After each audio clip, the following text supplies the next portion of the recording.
Trust is the foundation of progress. Yet in a world of rapid technological change and growing complexity, it often feels like the missing piece. I'm Matt Yarger, and I've spent years working at the intersection of sustainability, technology, and innovation. Through this podcast, I sit down with leaders, visionaries, and changemakers to explore one key question: what builds trust? From global systems to personal decisions, we'll dive into how trust, or the lack of it, shapes our world. Join me as we uncover insights, challenge assumptions, and explore how we can create a future built on trust. Let's get started. Welcome to the Future of Trust, where we explore how trust is built, broken, and rebuilt in the systems shaping our world. I'm your host, Matt Yarger. Today, I'm joined by Jeff Mahony, a systems architect and financial infrastructure builder with experience across aerospace defense, AI, global banking, and blockchain. Trust does not start in a boardroom, it starts at home. Jeff Mahony grew up poor in Southern California. His father left early. He was working by age 9, doing manual labor over long days. He learned something most of us only understand later in life. Talent is everywhere, but opportunity is not. That belief became the thread running through everything he's built.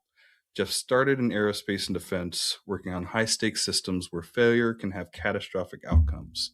Later, he moved into financial infrastructure and built SaveDaily, a platform designed for what he calls the other 93% of America. No minimums, no transaction fees, but access to investing for the people that traditional finance has ignored. He's not impressed by hype cycles or chasing first-to-market headlines. When we spoke initially, he said he wishes more companies would fight to be relevant instead of fighting to be first. He believes talent without seasoning is dangerous, especially in AI and especially at scale. Most recently, he has taken that same philosophy, build for the people the system forgot,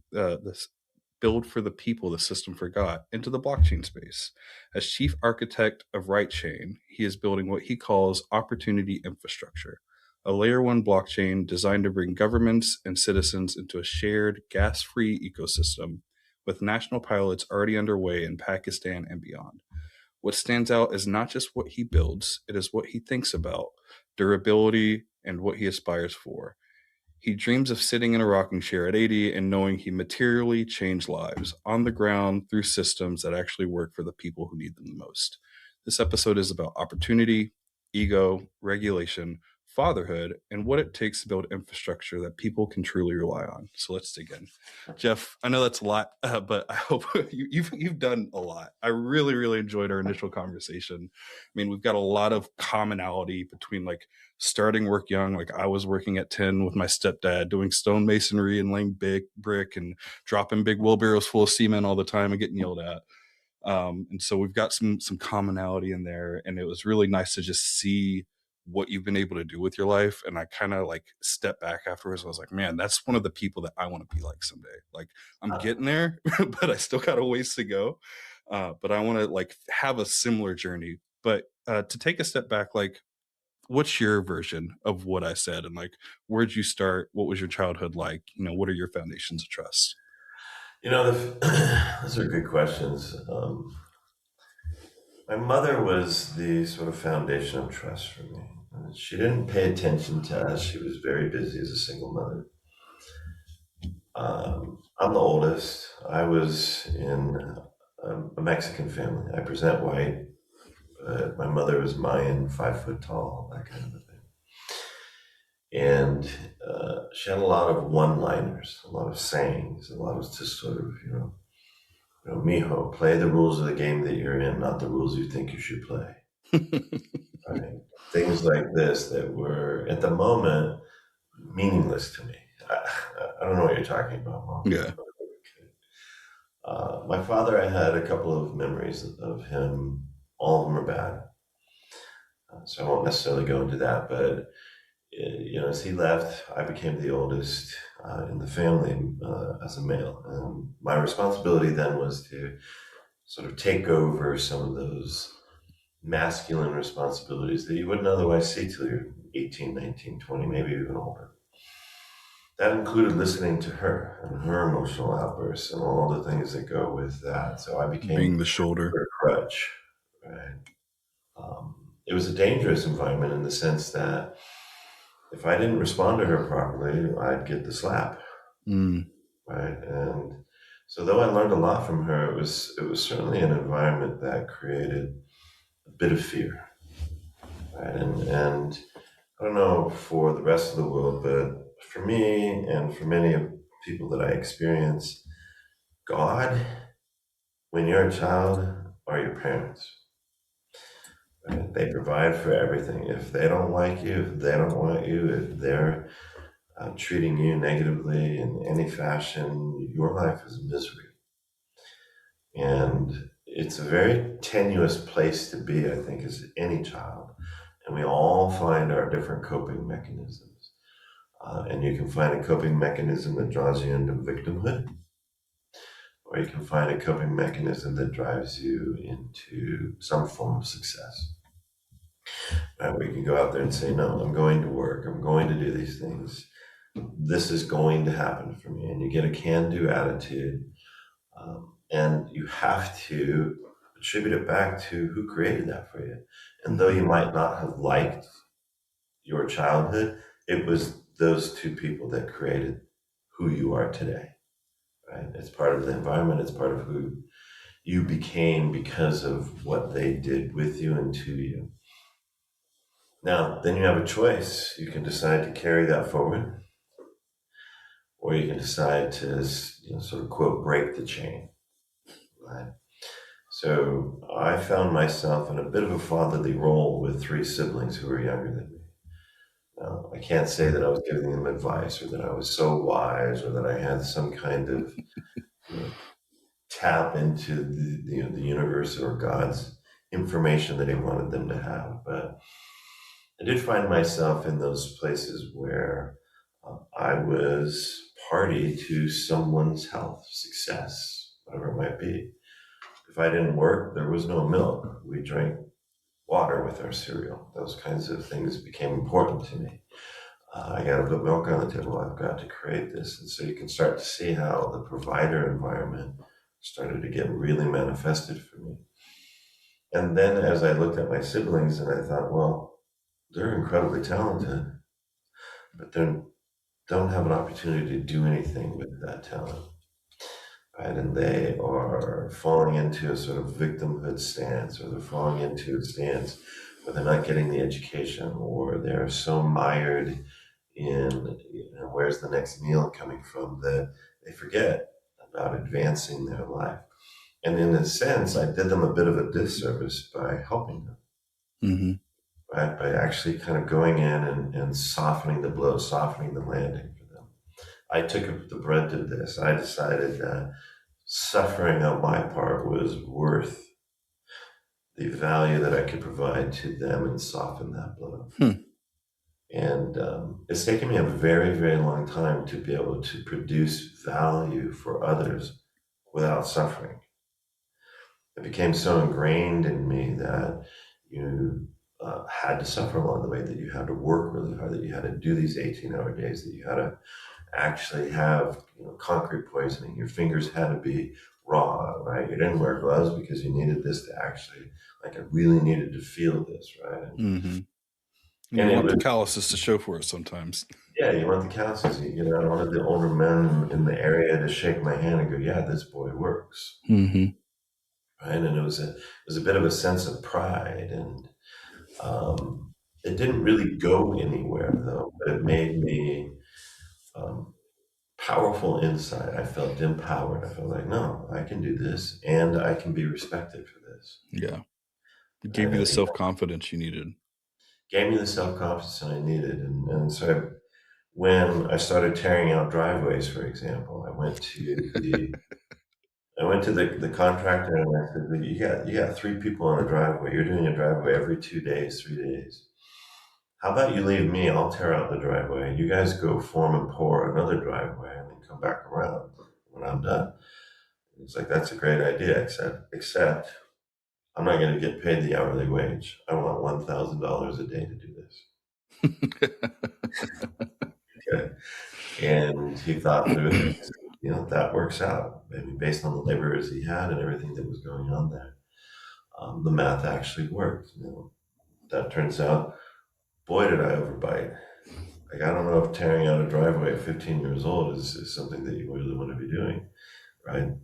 Dropped off in the morning, picked up in the evening, better be clean. That means the street was clean, everything was ready to go, everything was put in the It's a wheelbarrow. lot of work. All you had to do is pick up the jackhammer and all the other stuff, right? So, but, and it was okay because that was the suffering part. And it sort of brought this value to the table for me. So I really learned that suffering was an important piece of building trust. The more that I suffered, the more value I produced, the more they trusted me. But I didn't trust everybody else, Mm-hmm. right? There was nothing in that for me. This was me giving and giving and giving. And I learned late that I need a full cup before I can start to fill other people's cups. And that was a tough lesson for me to learn. And it was brought to me by some very wise, albeit young people who said, you have to look out for yourself. And at that moment, that was very counter to the ideals that I had formed growing up. I have to look out for myself. What do you mean? You mean I have to take from other people? I don't understand what you're saying to me. And some of them came to the table and they said, no, that's not what we mean at all. It means fill up your cup. Take care of yourself spiritually, financially, from a loving perspective. And then you can fill up other people's cups and you can deliver that without suffering.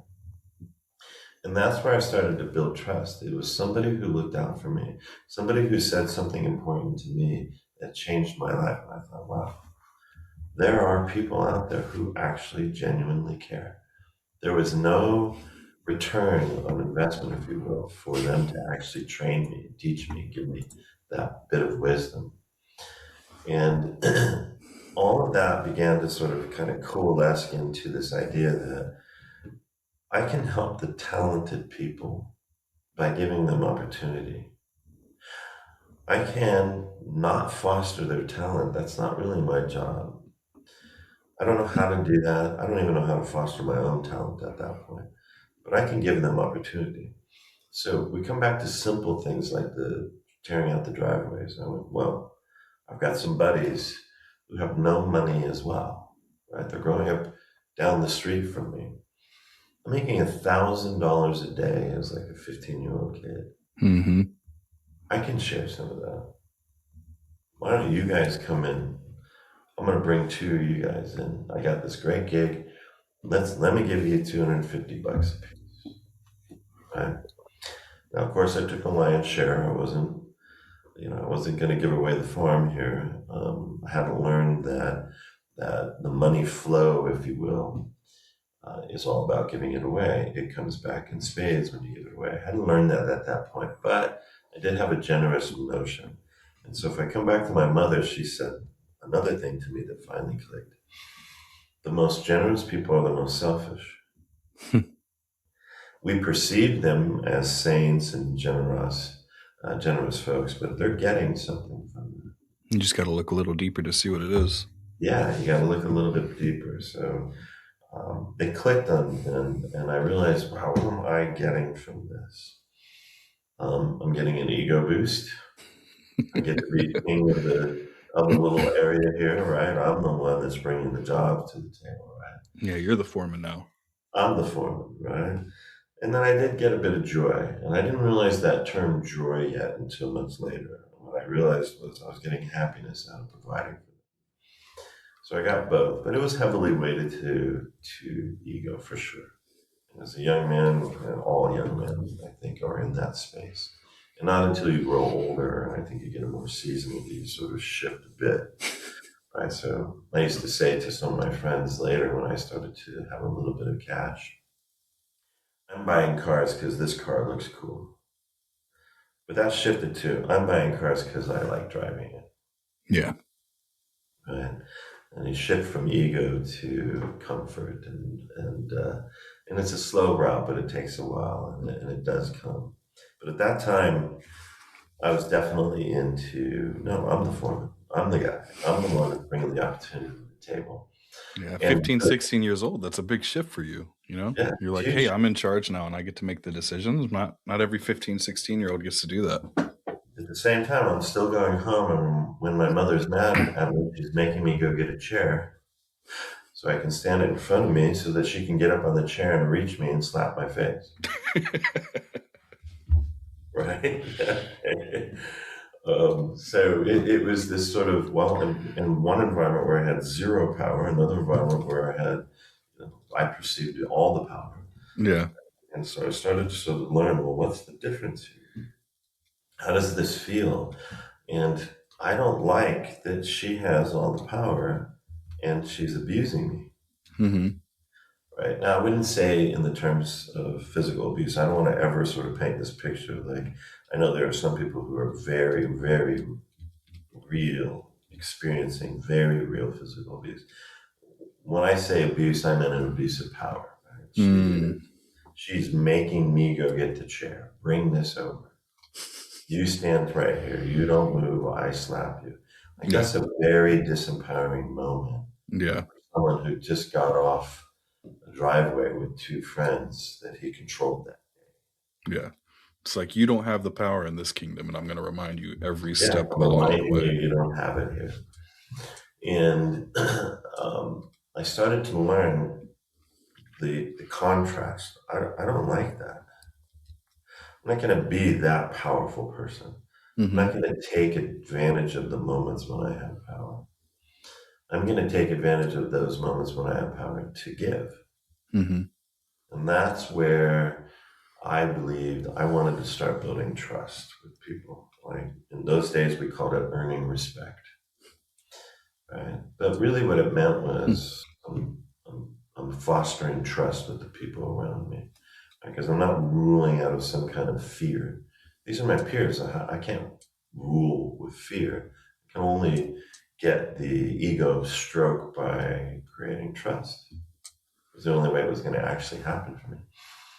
So I can't say that I went through this process of internal, realizations of, this is what I want to do. Here's how I want to build trust. This is the kind of life I'm going to have over the next 30, 40 years when I'm a 15-year-old kid. That wasn't happening. But I was getting these little moments where it's like, oh no, trust works out favorably for me. Trust spreading opportunity works out favorably for me.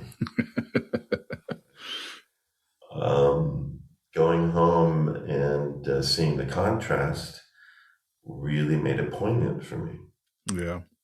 Yeah. So as I began to grow older, still had to work at jobs. I think right after that, I ended up being a janitor at this electronics factory. So cleaning the toilets and then doing the monotonous, had to clean the floor. So the floor was a special composite for an electronics factory so that it wouldn't have static electricity. But it needed to be cleaned all the time. So all I did was clean all the way till the end. I don't remember, let's call it 30,000 square feet. And Jeez. then turn around and do it again. That was before they had the little like cars that mopped and cleaned and everything that you could drive around.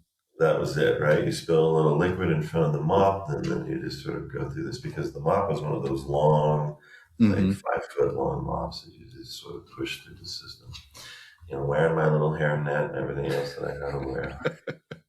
It's a big change from breaking up driveways and making $1,000 a It day. was, right? And then, I remember, this is going to sound so silly. I remember sort of hiding in the bathroom to get a break, right? Yeah.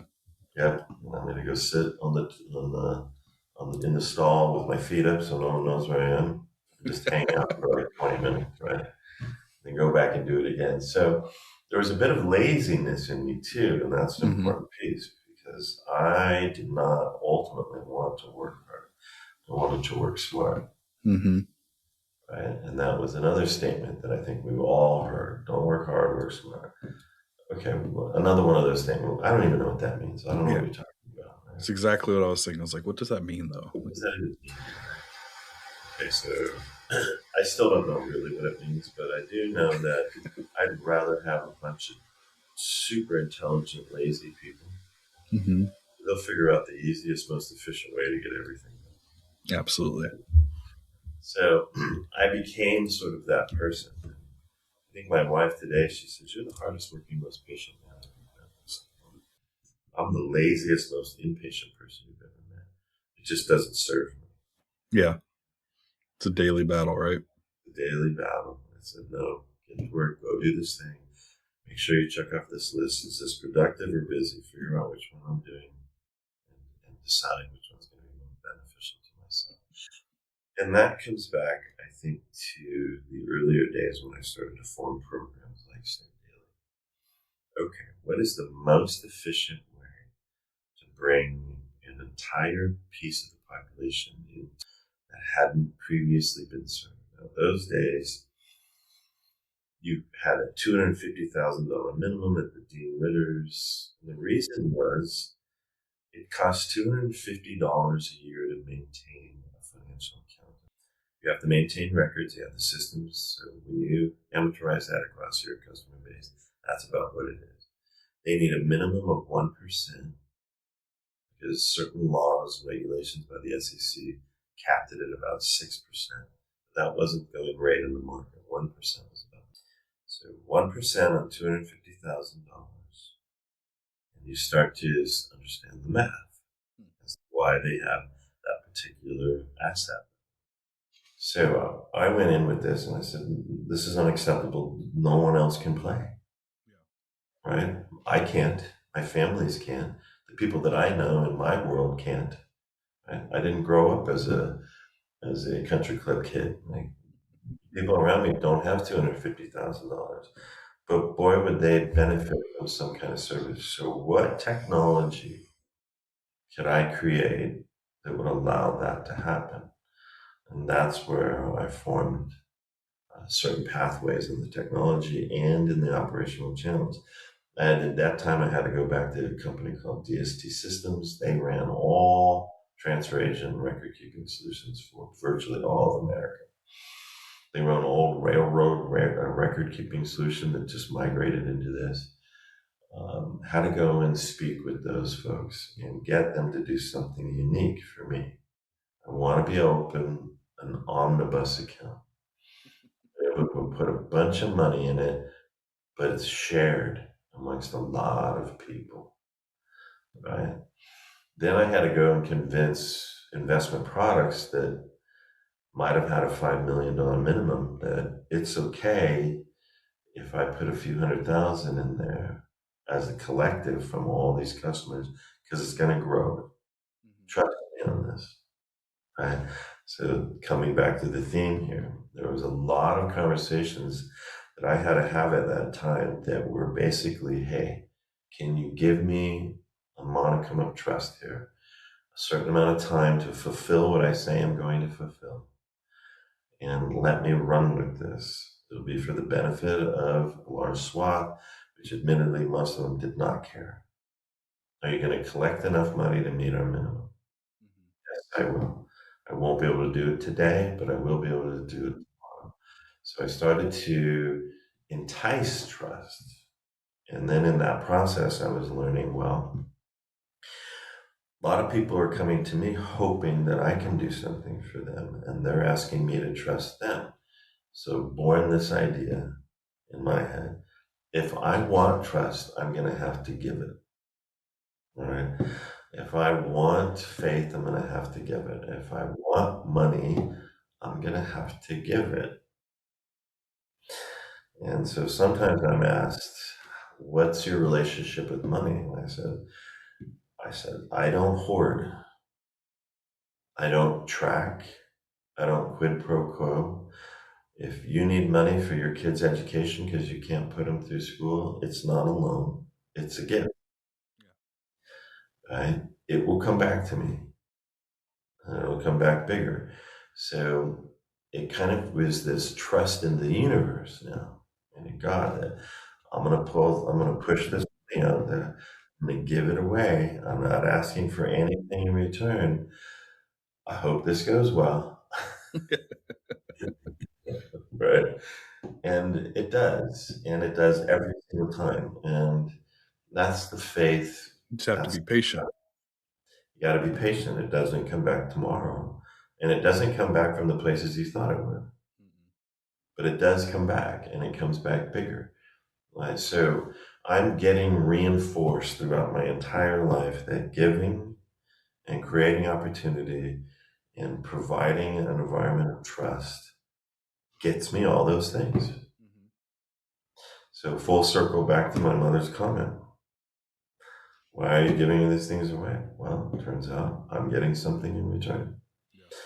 Right? So I became a part of the flow, which she asked me to do at one point. Of course, as a 9, 10-year-old kid, what are you talking about, Mom? Become part of the flow? Well, I don't understand this. Yeah. Right? But these statements are coming back to me as I grow older. It's like, oh, that's what she meant. That's what she's talking about. It just takes time. Yeah, it just takes time. So becoming part of the flow as opposed to becoming blockage, hindrance, right? Something that is a quid pro quo. I'm stopping all activity with you until you repay me. Right? That doesn't work. You become a dam, a gating factor, and your life reflects that. And you should open it up and become part of the flow. I used to help build engines. I worked as a parts runner for an automotive shop.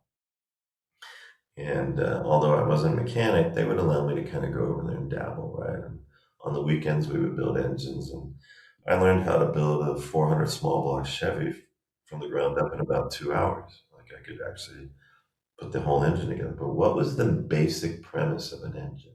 Doesn't matter how much you feed it, fuel, air. If you can't get it out, there's no efficiency. That thing is not running. It's flow. It's the perfect example of flow. Comes in, goes out. More comes in, more goes out. Right? In the middle of that, you get horsepower. You get a benefit.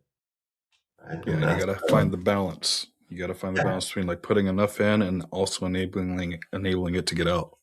Yeah, exactly. And in the process, you create value with horsepower. Right? It's the same thing in our lives, and it's the same thing in business. Yeah, And there's that's like why, universal patterns here, like the economics of like investing. You put it out, it comes back, etc. Like you're gonna lose some, but in the end, it all comes back. You just have to be patient enough to it. that's what it is, right? So that's what I learned is I started seeing these analogies. I started seeing how, no, these aren't different. Mm-hmm. No one in their right mind would go engine building and financial services is the same thing. But I like that analogy though. I've got a bunch of cars in the background here, so that piques my interest.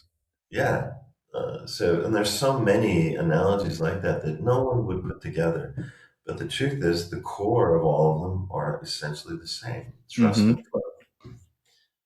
Trust Yeah. in others, trust that you provide to them, a flow of back and forth, and all of a sudden you have opportunity for everybody.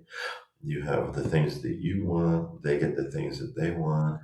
And it's not a net zero world. Like when I was a kid, we'd see a Cadillac drive by and we would say, well, one day I'm going to have one of those, right? Today, I listened to a kid about 4 or 5 years ago, and I was on the street, I was walking, and this beautiful car drove by. And his response is, how come I don't have one of those? It's like an entitlement now. Right. And I went, wow. You're going to have a rough time getting one of those thinking that. Yeah. You're just not going to have it.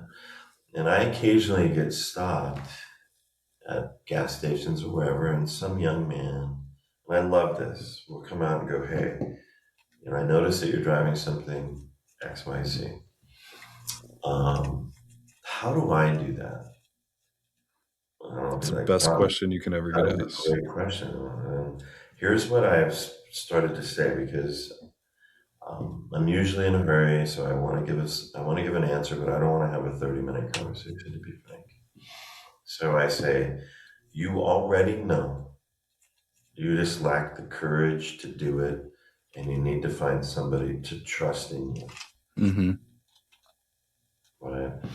You already actually know what you need to do. You're just not doing it for some reason.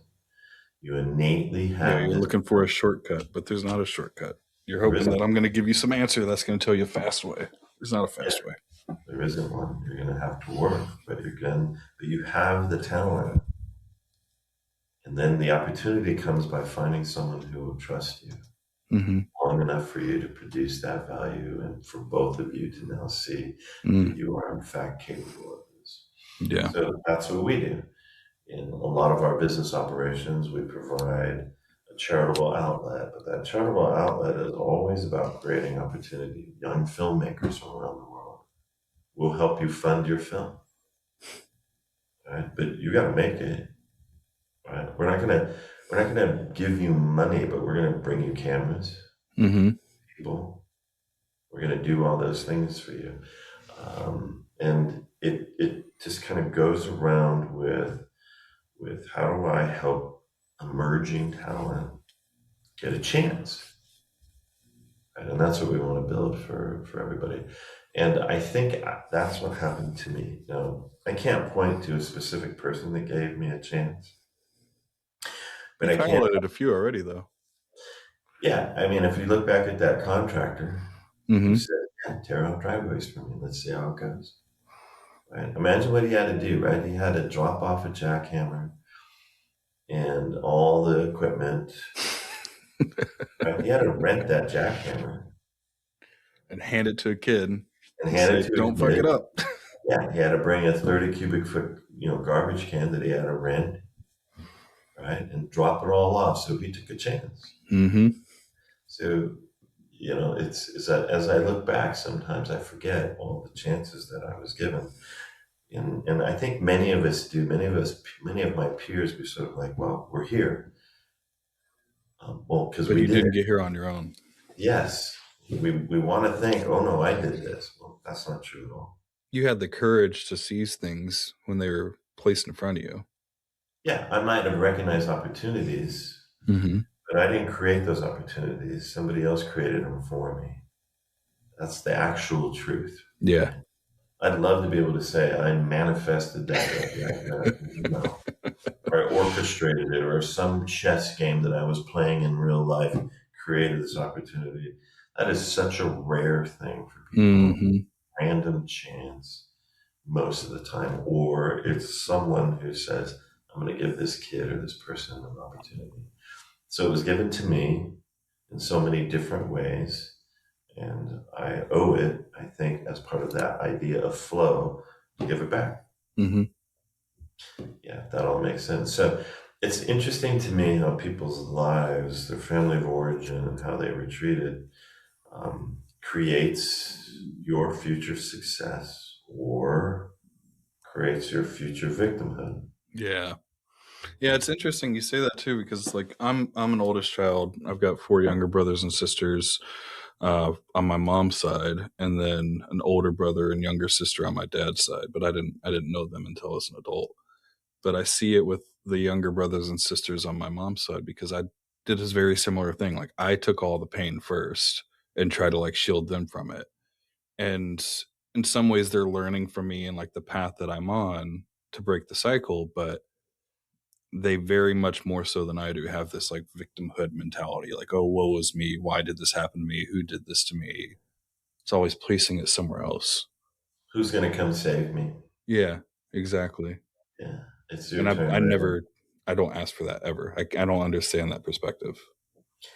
I don't either, right? There was some of I have 5 sons, and they've asked me throughout the years various lessons, and I've tried to do it in a way that's kind of more mother-esque. Let me give you a statement. Mm-hmm. Um, if you choose to follow it, great. If you choose not to, okay, come back to me Yeah. when you're ready. When you fall, I'll come and pick you up, etc. And they asked me, well, who picked you up? And I said, I will say, boo boo. There was no couch. Mm-hmm. Nobody was going to lend me any money. There was nothing going to happen. If I didn't make it, I was in the street. Yeah. Nobody Just was realize saving me. one day you can either sit there and woe, or you can stand up and do something about it. That's right. And I decided to stand up, and I've gotten knocked down. I've fallen down. I've had a lot of failed businesses. I've had a lot of failed this, that, the other. And those failures are the things that really create this opportunity for you Mm-hmm. to learn and succeed. And we hear this a lot too. It's another statement that I used to hear. You got to fail a lot to succeed. Oh, okay. Well, I don't understand. What do you mean? Another one of these? Like, I don't know what you're Why would talking I about. want to fail? Yeah, right. And I kept getting all those things. So the favor I did for my sons is I explained it. Here's what I mean by fail Mm-hmm. your way to success. Here's what I mean by this statement or that statement, not just a blanket. Here it is. Good luck. Have fun. I'll see you in a few years. Hope you get it. And so I say to them, you guys are getting a 30-year head start. That's all you're getting from me. You're going to be 80, I don't know, 70 before you inherit a single dime from me. Mm-hmm. But what I'll do in the meantime is I'll teach you how to accelerate your life. I'll give you the lessons 30 years earlier than I got. Right? I'll help you with those things. I'm always there. So my sons and I, we talk weekly. We actually have scheduled calls. Oh no. Yeah. So we don't miss, except on rare occasion. It's not one of those, I hope my son calls me, or, you know, Like, no, we're gonna make time to talk to we're each making other time. every week. Yeah. Every single week we talk.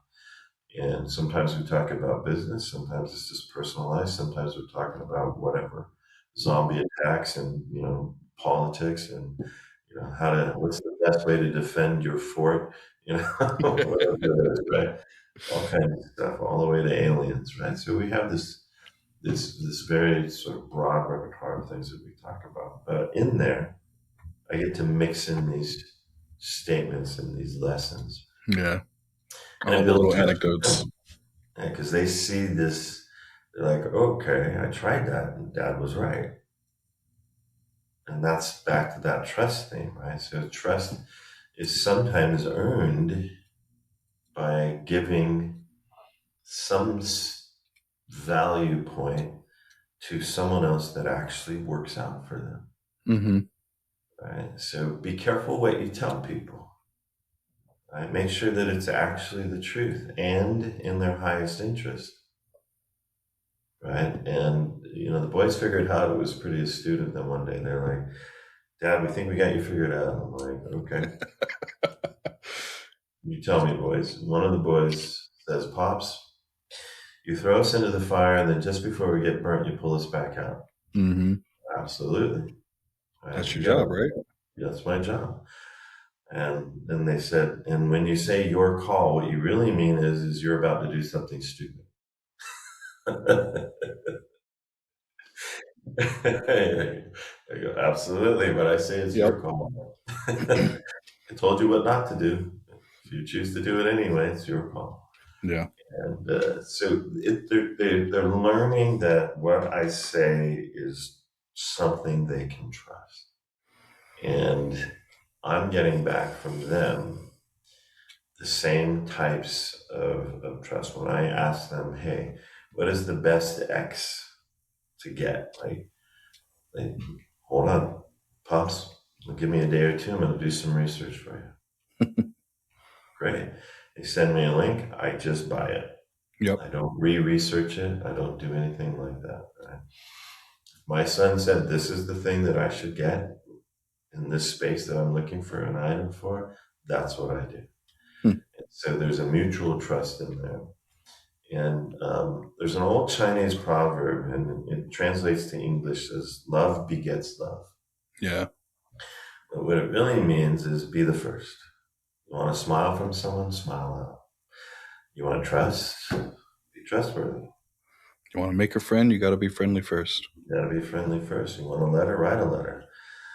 And it's a tough place for us to be because the victim side of us won't let us do that. Yeah.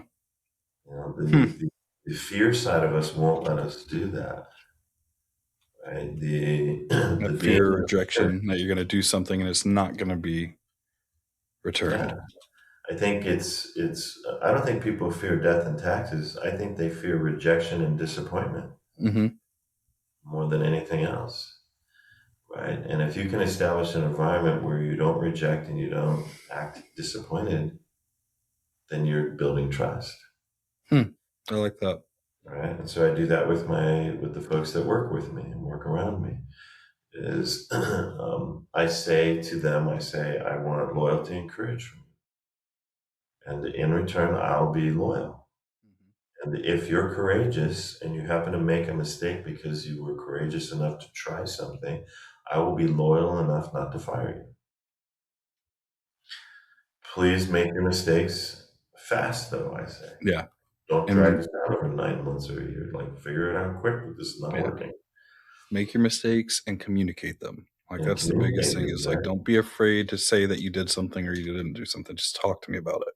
Talk to me about it, right? So I had an engineer at one of our companies lose a tremendous amount of money in the financial services space Mm. by making a mistake in how the transaction was posted.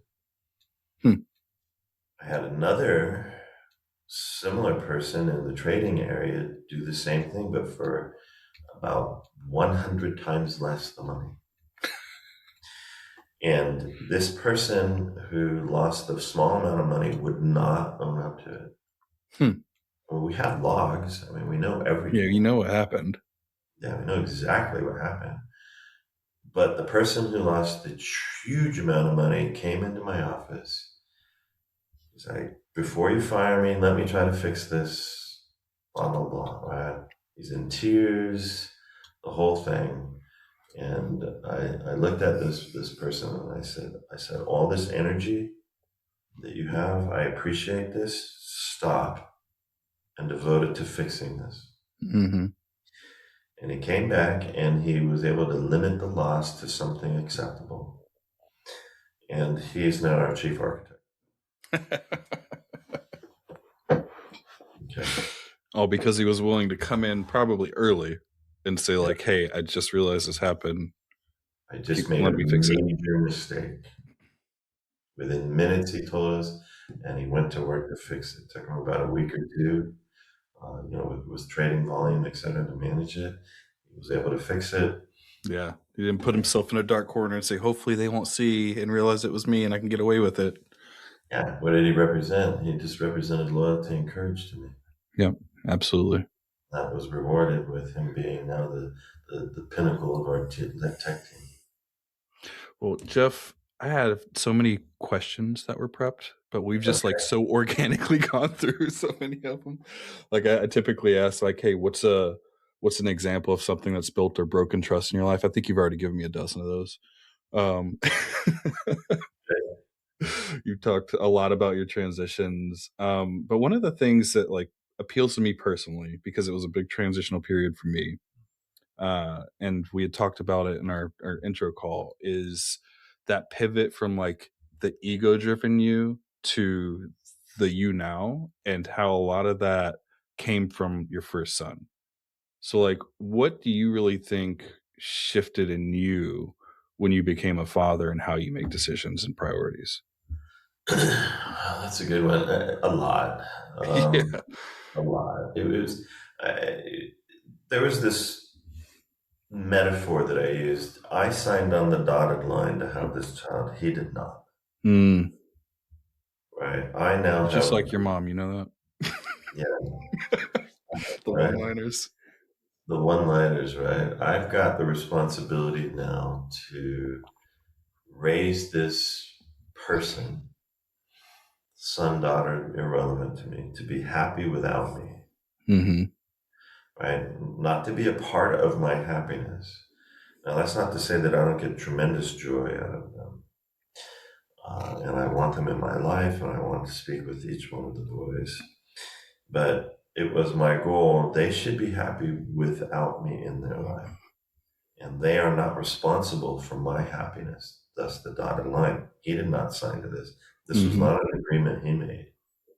I chose to bring him into this world, and I owe him, not the other way around. And I had been raised differently. The child owes the family.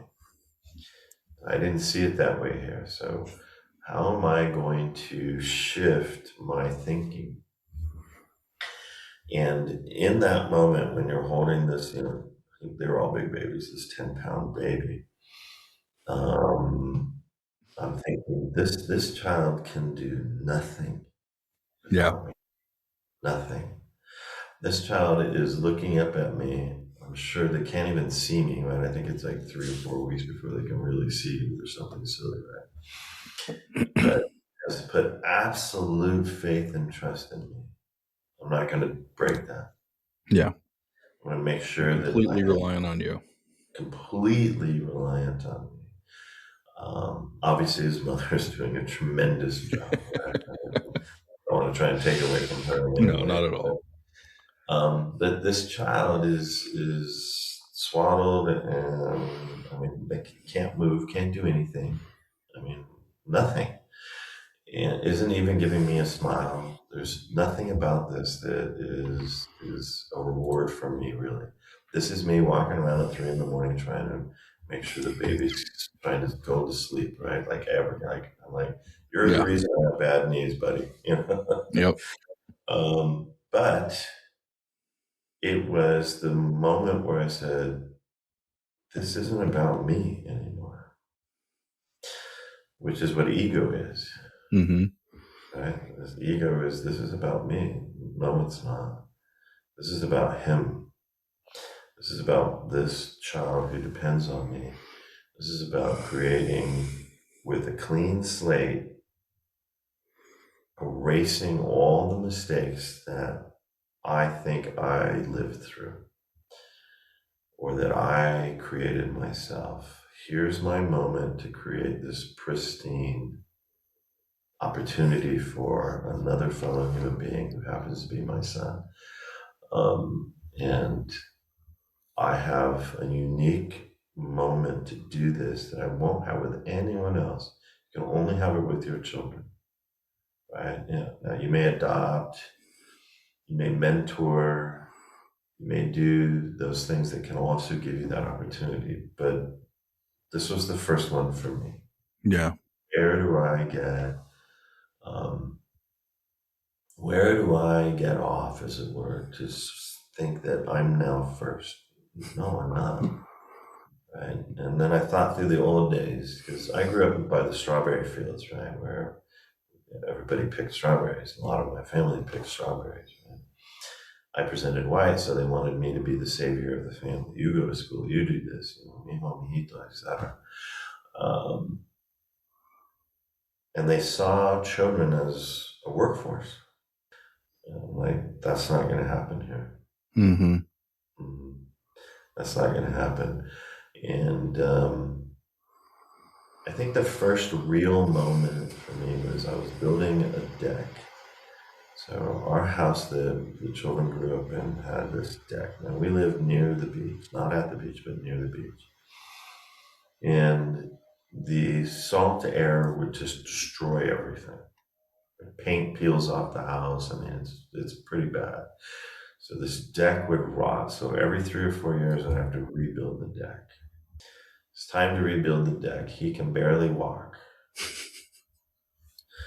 He wants to come out and be with dad building the deck. Mm-hmm. And I don't have any of these plastic tools and whatnot, right? And I hand him a hammer, like a real hammer. And there happened to be some of my wife's friends over.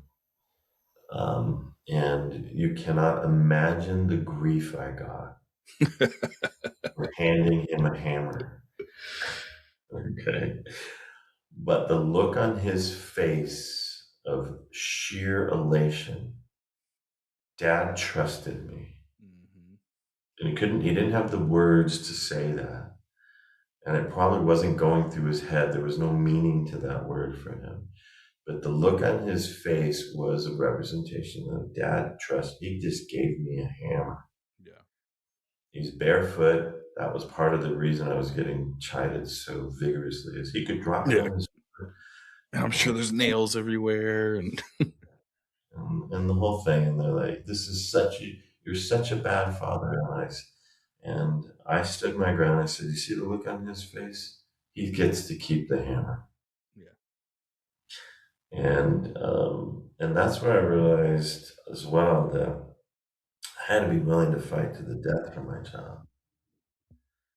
Hopefully, it never actually came to that in reality, but I'm not going to succumb to the narratives or the feelings or fears of others. I'm going to raise this boy without fear. Yes, bad things will happen. He might have dropped the hammer on his foot. It would have hurt. He would have learned a lesson. He would have learned a lesson, right? Um, I remember the same females trying to say, "You've got to teach him about fire." We had a fire going in the house. You got to hold his hand next to the fire. I'm like, what? I go, so you're assuming that his reflexes are slower than mine? I'm like, I'm an old person right now. At that time, I'm only like 32, 30. Yeah, I guarantee you his reflexes are a lot faster than mine. Let him walk up by himself. He'll figure it out. Yeah. Right. And he did. And of course, he tried to touch the fire, yanked his hand back, looked at me with this look like, wow, that's not good. But I looked at him and went, hey, and he didn't cry, right? He took his cues from me. And that's trust as well. Look at that. He's literally taking his cues from me. Like, am I supposed to be crying right now? Am I supposed to be okay? What's dad's look? It's one of the things I think I've just recently really started to understand it is like, I've got a 10-year-old and a 3-year-old, and they are always watching you. Even when you don't think they are, like, they're watching you, they're watching what you do, they're watching how you talk and how you say things and how you address situations, and they're learning from it. So like Yeah. you've got to pay attention to that kind of stuff. They'll you don't have to put them in it, but like how you do things is how they're probably going to do things. Yeah, it is, and it's a truism, I think, across all generations, all children across the entire planet. We're looking to our parents for cues. As I said earlier in this conversation, they're God, Mhm. right? So what am I supposed to be doing? Well, as that person that they're looking to, you now have a responsibility in my mind to create the best truth and the highest outcome for that child. Mm. And that doesn't let ego. Ego has to go away. So your question, the answer really is ego had to go away, and it started to go away in those moments. That's when I started to buy a car that was useful, Yeah. what I liked, not that I thought other people would like. Right? Not That's when just I fun to drive, but also practical. got practical, right? So, we ended up buying the quote SUV. They didn't really have that term in those days, right? Mm-hmm. It was urban, right? Buy whatever year you can afford. You need something big. Yeah, you're Hopefully, gonna it need had the space, airbags. especially if And you're going to the beach. yeah, exactly. So we learned all this, and then I transferred that to my business world. I'm like, Mm-hmm. wait, okay. And I was out of a bit of an impasse. Having some success, having some failures, and not really achieving the full extent of the goals that I wanted in business. And it dawned on me one day, just this little voice that said, ego or money, which one do you want? I was like, whoa. And I started to really think, and I said, there's a rare person. Maybe there's the Bill Gates and the Zuckerbergs and those people. At that time, Zuckerberg wasn't really on the map here, but Bill Gates was. And I was like, okay, well, maybe that guy can stroke his ego and make a bunch of money. Right? But I can't. It's not working for me. Yeah. So which one do I want? Back to a silly lesson that my mother said. You get one pat on the back, mijo. Do you want it from other people or do you want it from God? And I translated that to mean, do I want to let go of my ego and make money? Or do I want other people to pat me on the back for some accomplishment? So if I chose, well, I'll be quiet Yeah. and I'll make money. I got my one pat on the back, my reward. The reward was money. not somebody thinking I was this, that, or the other. Yeah. Do you want the awards and the recognition and the this or that of the year, or do you just want to build and Yeah. thrive? And I want to build. And so the lesson that I learned out of that was you build, value will come, people will recognize you. But that's a byproduct, and it shouldn't be the first. Yeah, exactly. Like one of the stories you told me in our intro call too, I think really kind of idolizes that and how you bring that principle to your customers as well. So you kind of shared a little story about Mr. Twitter and SaveDaily and just like how you think about your customers. So can you kind of go into that for us? Yeah, I think that, the customer is king is a quote we all use, but what does that really mean? It doesn't mean that the customer is always right. What it means is the market is going to tell you what is the correct stance and what is not the correct stance. Mm-hmm. And if you go into a market space with actual altruism, I want to actually solve a problem for people instead of I want to make money, then you'll start to build true value and the money will come. And Mr. Twitter, who you mentioned, he's an embodiment of that. The whole goal of our company was to provide an opportunity for people who couldn't pay the $250,000. They didn't have that minimum asset level. And this gentleman would send $25 a week in as a check. Okay. And we were so ingrained in the idea that we're helping people that one week he didn't send his check. This is after like how many years? 4, 5, 6, 7 years. Jeez. Yeah, every single week. And it bubbled up. So customer service, who deals with the inbound checks, we don't get checks really. It's all wires and ACH money from banks, etc. So to see checks come in was pretty rare, actually, every single week. So everybody got used to this, and it didn't happen. And it goes up through, I don't know, 4 layers, if you will, of management and gets to me in an executive management meeting. And I'm like, what? What happened to him? Well, I don't know. We called him and he didn't answer. I'm like, send somebody out. Like, really? I'm like, send somebody out. Mm-hmm. So they sent people to him and he was thrilled that we arrived. It wasn't me, to be clear, but it was part of our team. And he said, well, my grandson was graduating, I think it was high school.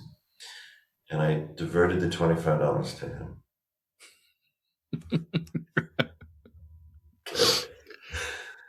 And this gentleman had been the embodiment of this, but we were so ingrained in helping this person. Now, we have some other stories like this. We had another person who was doing this. Unfortunately, when we found them, luckily our people found them. I actually was part of that team. Unfortunately, the person was on the couch in a meth binge. So we called 911, and not sure what ultimately happened. Can't tell you what the lifelong story of that person is, but that was us coming out and meeting our people where they were. Yeah. Not trying to shift their behaviors, trying to create a solution where they could actually ingrain themselves naturally, organic. This organic idea, and that's a true service. I grew up with this idea ingrained in me that you find a niche and you fill the niche. Okay, sounds pretty easy, but that's not what I see today. I see, let me build something because I think it's going to be cool. Don't care if people really want it, but we'll train them to want it, and I'm going to make a bunch of money doing it. Okay, well, so far the only person who's been able to do that is Steve Jobs. Yeah. A lot of people are trying. Hardest thing to change is human nature and behavior. It's don't fight it. Don't fight it. So if you're fighting it, then you're not really giving somebody what they really need. Mm-hmm. You got to make it work for them. What they really need, and the value will come. And I'm a firm believer in that. We'll get our return. I don't know how. I don't know where. I can come up with some ideas based on my experience now, but that's not the primary goal. The primary goal is to actually provide something that's useful to people. Mm-hmm. On our blockchain, right? How do we actually create something that isn't an academic exercise that can truly help millions and hopefully billions in a real world setting that they can actually benefit from it? And think what we're doing at the governmental level in Pakistan, Panama, Bahrain, and Costa Rica, and places like this. What we're doing is we're creating opportunity again, Mm-hmm. financial opportunity, health services, other things. And you're taking it to them where they are instead of trying to get them to come to you. Exactly. Right? They're already there. They're already using those services or attempting to. The services are generally wrought with corruption. So, what is the real service that we're doing for those folks? We're eliminating corruption. That's what we're actually doing. Now, it's an uphill battle in many areas because corruption pays a lot of people a lot of money. Oh They yeah. don't like this, right? I just had that same conversation with my team in the last 2 weeks. We're talking about, I don't know, I'm sure you're familiar with like Jim Collins and like the big, hairy, audacious goals and that kind of stuff. And I was like, well, what's y'all's version? Because in my eyes, we're building this like infrastructure to fight corruption and the systems that we're applying it. And so it's the whole thing that we're sorting through right now. But like understanding empathetically, like that's what your reason for doing this and why we use the technology in the first place. A lot of people don't get it. They don't get it. They don't see the overlap. They don't understand that the intermediary is the point of corruption.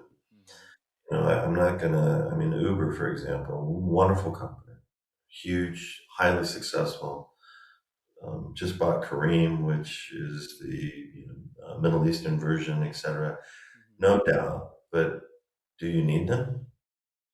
No, you don't. What they're doing is they're artificially raising the price of rides, right, that you would otherwise not have, right? If I just had a rider and a driver talking to each other through some efficient blockchain mechanism and I eliminated Uber, you'd be getting a much more efficient price, right? Uber doesn't get to go and buy multi-billion-dollar enterprises because it just came up with this money from somewhere. It's from you, right? So is that corruption? No, but it is definitely interfering with the free market, and it's not to the benefit of some of these folks, right? My wife's Ukrainian, and she has family in the Ukraine. And one day she says to me, "Can I send some money? My niece is having some speech problems." So she had water in her ears as a young child, like many American children do, but we put tubes in their ears so that the child can learn to hear. They don't do that in a socialist country. So she got a muffled version of everybody speaking to her. And as a result, she has a speech impediment. And I said, honey, you have access to all the accounts. Why are you asking me? She goes, oh, well, I just want to make sure. So she sent $1,000. And I was like, that's it? And she goes, yeah, that's all I need. And I said, so is it $1,000 a month for speech therapy? She goes, no. She goes, no, baby doll. She goes, it's $1,000 for 4 years Jesus. speech therapy. Now, the reason I bring that story up is in many parts of the world, $100, $20 Makes a huge impact. huge difference. Okay, 4 years of speech therapy for $1,000. I mean, think about what $20 would do. So now coming back to Uber and other enterprises like that, if you just had 20 more bucks in your pocket and you live in a country like the Ukraine, a socialist country, or you live in some other place like Latin America, you've made a massive difference in that. Yeah. And so I, as a person, think that these giant companies are taking opportunity away from those people, and I want to give it back. And That's what RYTchain's really doing.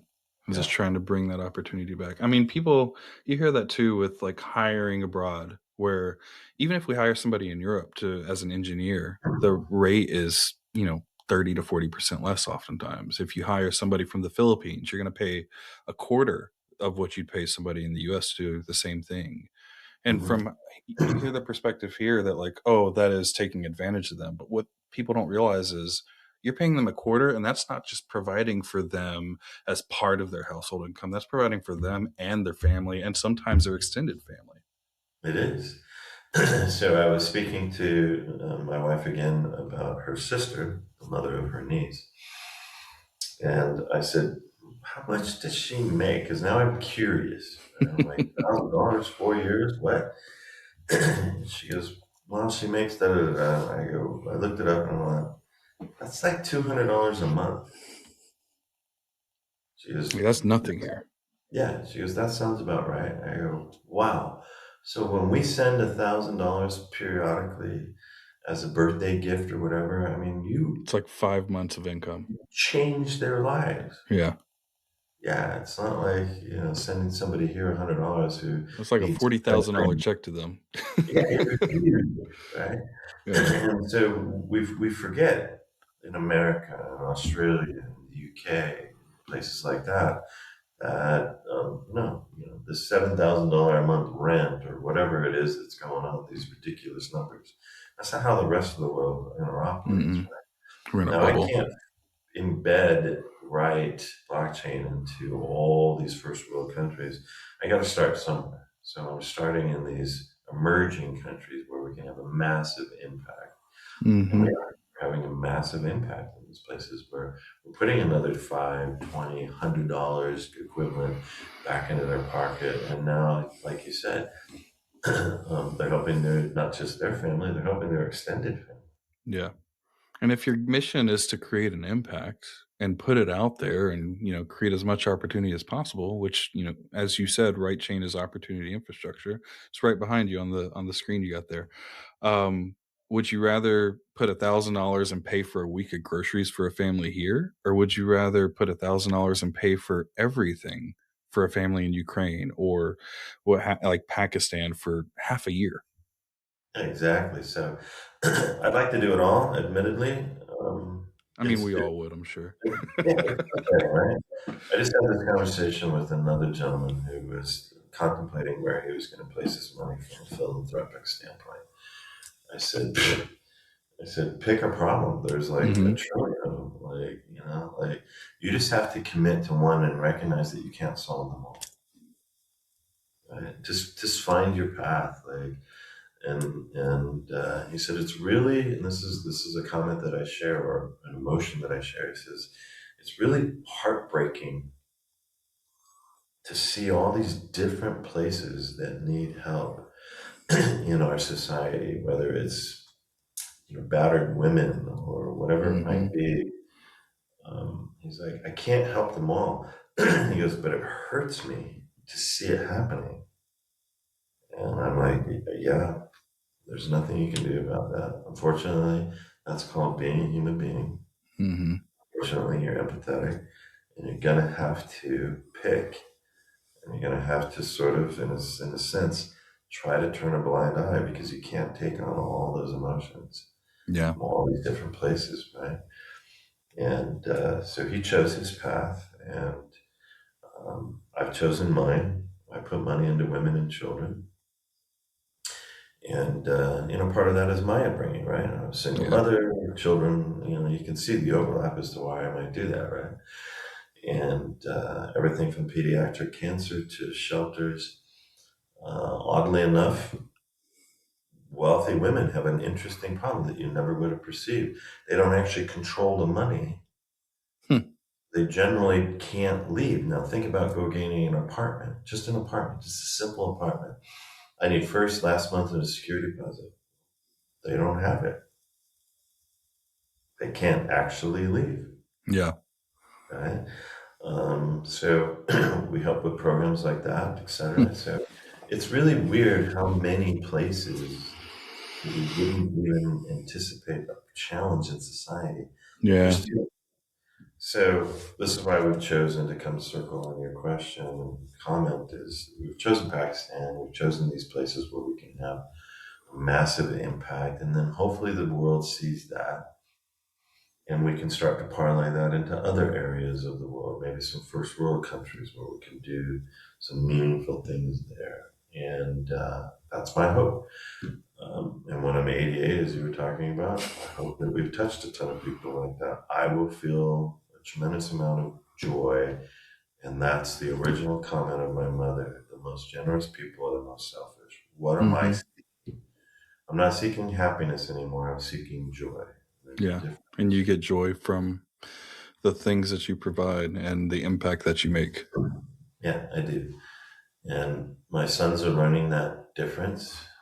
And if I could, I'll take just a quick moment. Happiness can be taken from you, and you can buy it. You can absolutely buy a new car. That's great happiness for you. And then it'll get stolen, and now your happiness went away. Joy, on the other hand, can never be taken from you, but joy requires something. Joy requires that you give love first. You get joy out of your children. It can't be taken from you.